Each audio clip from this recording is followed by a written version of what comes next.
Hey you guys, welcome back to those amateur car guys. As always we have Ryan and I. Today we do not have a special guest because the conversation or the argument that we are going to be discussing today is more of a one-on-one sort of argument.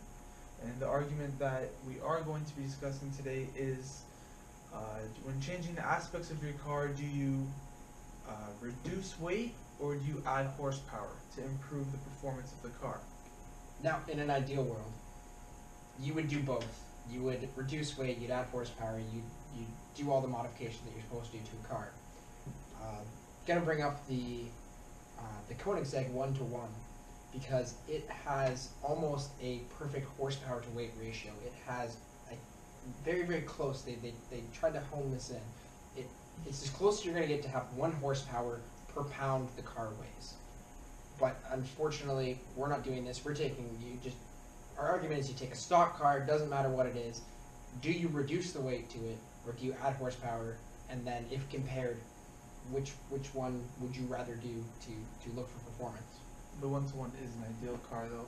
The 1-to-1 is an amazing, It is. It's a masterpiece. So, I'm going to take the side of adding horsepower. And I'm going to be taking the side of reducing weight. I just like big loud V8s. That's me. I'll just keep adding horsepower. I don't care. Well, when you add too much horsepower, it's not good for the car. The engine won't be able to handle it. You know what I mean? You could bring up the 5.0 Mustang Fox bodies for that one because Right. you can mod them like crazy, but eventually there's a lot of cases where the block splits. Right. So Also, with weight reduction, it is cheaper. Very cheap. It's not adding anything to the car. You're taking away from the car. yeah, that's true, but I'm going to be a lot more comfy by adding horsepower and driving around, and you have a bunch of wind noise and everything because you've removed the doors from your car. I'm not removing the doors from my car. Weight reduction, you got to do everything you can to make the car weigh less. Okay, well maybe I would I wouldn't go as far as to say that I'm taking out the seats and like putting in garbage seats. You know what I mean? Well, you could do that. You could put race seats in them. They weigh less and they hug your body better and everything like that. But those are going to cost you, for good ones, over $1,000. Right. If you're going to switch the body panels out to have your body panels weigh less, if you don't just want to get rid of the doors and you want to put lighter doors on, you're looking at, for something good, carbon fiber. You know how much carbon fiber costs? I don't, but I know it's way too much. That is true. That is true. However, some cars are not compatible with certain engines. Let's say you had a big block V8. Yeah. Like you just had that big block V8. Yeah. You're not gonna go put that big block V8 in a Honda Civic or something. Tell me why I'm not going to do that. Because Tell me why I'm not going to take a because Honda the- Civic and put a big block V8 in it. Because the car's I'm not going to tell you a true story. At my farm, I have a small block Hemi from a I've seen it. Dodge I Dart. have seen Yes, it. I Yes. pulled it apart. I still have to put it back together. I'm waiting to get the money together to do that. I have measured out the engine and the engine bay of my Mitsubishi Eclipse, which I've recently crashed and I have to fix up. With some modification, yes, you will have to do some modifications to it. I could, if I wanted to, very well fit that small block Hemi in my Eclipse. Okay, but what I'm saying is your small block Hemi doesn't have as much power as a big block V8. And a big block V8 is not going to be able to be compatible with what I said, something as small as a Honda Civic or like a little Ford Focus or something like that. Still, okay, so you take a Ford Focus and you replace all the body panels with carbon fiber, you do all the weight reduction that you have to do to it, no matter what it costs, what it doesn't cost. I can put any engine in anything. I could put the V8 in my Eclipse and slap a supercharger on it. Right. And I'm going to be making 400, 500 horsepower. You're still making 125. Okay, well I don't have to go as far as carbon fiber to reduce the weight of my car. When I said the point of it being cheaper, when you're adding all that stuff to your car and it takes a lot more labor to be able to put. Whoa, okay, whoa. So you're telling me that let's say I have a stock 1969 Dodge Charger. I'm going to use that again, mostly because it's one of my favorite cars. I have the model of it in front of me. Right. I have one of those. You're telling me that you taking out all of the stuff that you don't need in the car, the wiring, the airbags, everything. Let's just you say you're not putting any money into Right. it. You're just taking out all the non-essential things. You're telling me that all that, taking out the dashboard, taking out the air conditioning, taking out all the non-essential parts, the seats, the back seats, the carpetings, the interior panels, everything like that, is less work than me opening up my hood, taking off the normal air breather, and slapping on an air breather that can fit a supercharger on there. Fair enough. Fair enough. Let me think of something I can come back at you with. Take your time. I'll wait.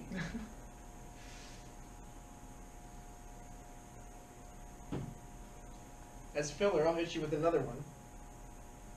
You have your stock Ford Focus. Right. You do nothing to it. You do not upgrade the exhaust.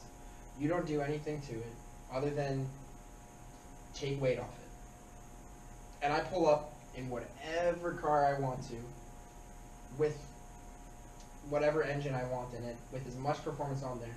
That's going to draw more of a crowd as well. They're going to look over and they're going to see your car, doesn't even matter what it is, with all the interior stripped out, and it's just gonna pull up, sound normal, it's gonna sound stock, it's gonna look stock because it is, other than what you've taken off of it.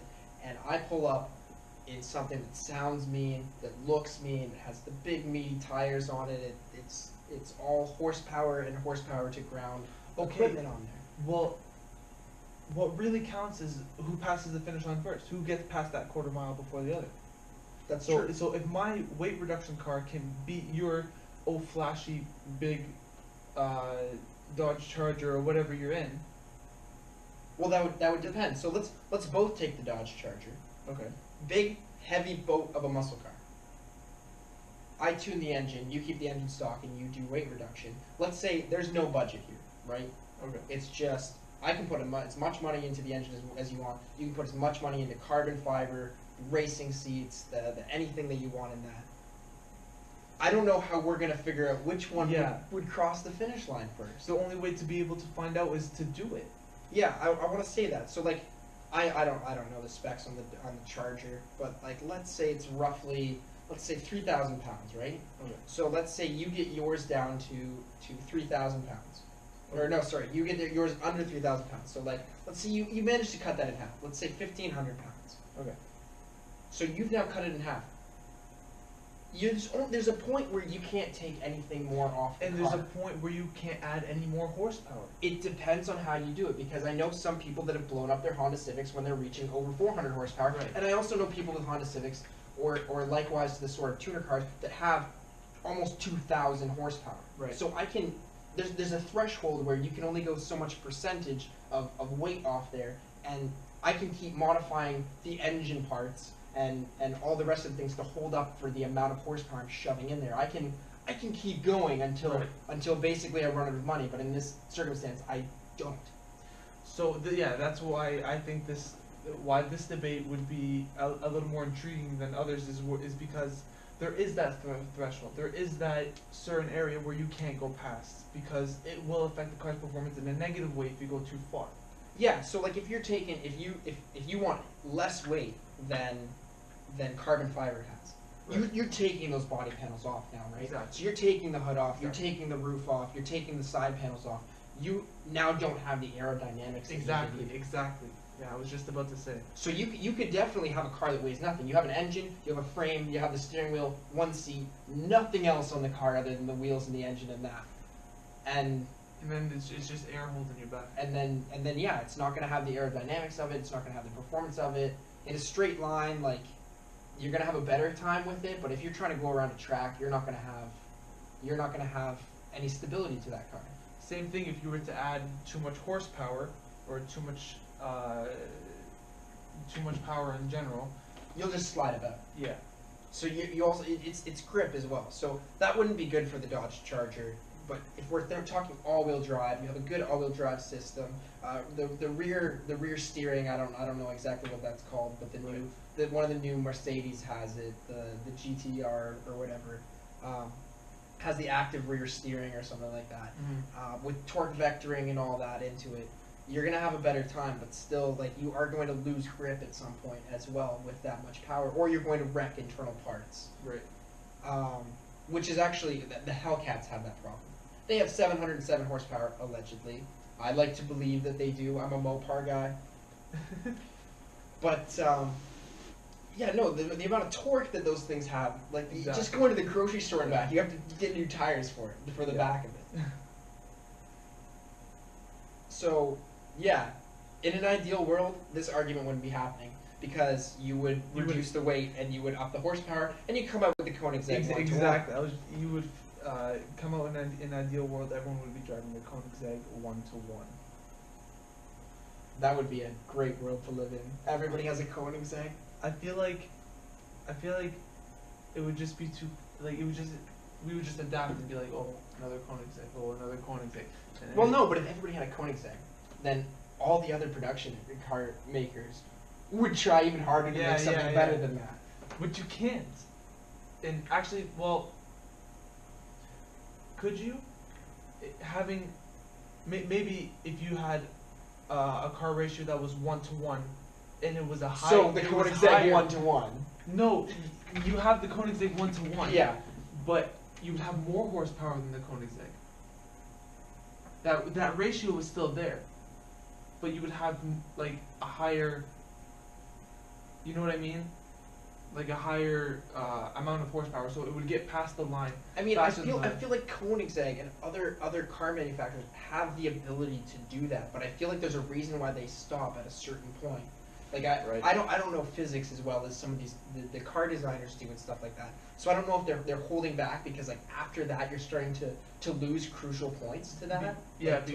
Because you're weighing down too much, or if you were to go less than that, you wouldn't have enough horsepower to keep up with. There should be. Or it reaches a point where it wouldn't be worth it money wise to work into it, because for every horsepower you add, you're doing some sort of modification. Right. Some of that's going to involve weight in the engine. So then you're going to have to reduce the weight. And like I said, there's a threshold to how much you can take off a car and how little a car, how less you can get it to weigh until you reach a point where you can't anymore. Interesting. So have we come to a conclusion? Which one's better? I mean, I'm sticking with mine. I'm sticking with mine. I honestly, I will take horsepower any day. I feel like weight reduction. You have a harder, you have an easier threshold to hit than mine, because with its road conditions and the type of tarmac that you're on and the tires, I can work around the losing of the grip. You can't. When you hit a certain threshold, you're done. You hit that, you can't take any more weight off the car. Right. So that's our opinions on it. If we missed something, or you have an opinion on what we've done today, leave it in the comments section. If you have an idea of something that we can debate about, also leave that in the comments section. We'll see if there's any good ideas and we can use them to debate with. And other than that, as always, drive safe, never slow. Hit the like button, hit the subscribe button, share with your friends. Thanks for watching. Peace out, guys.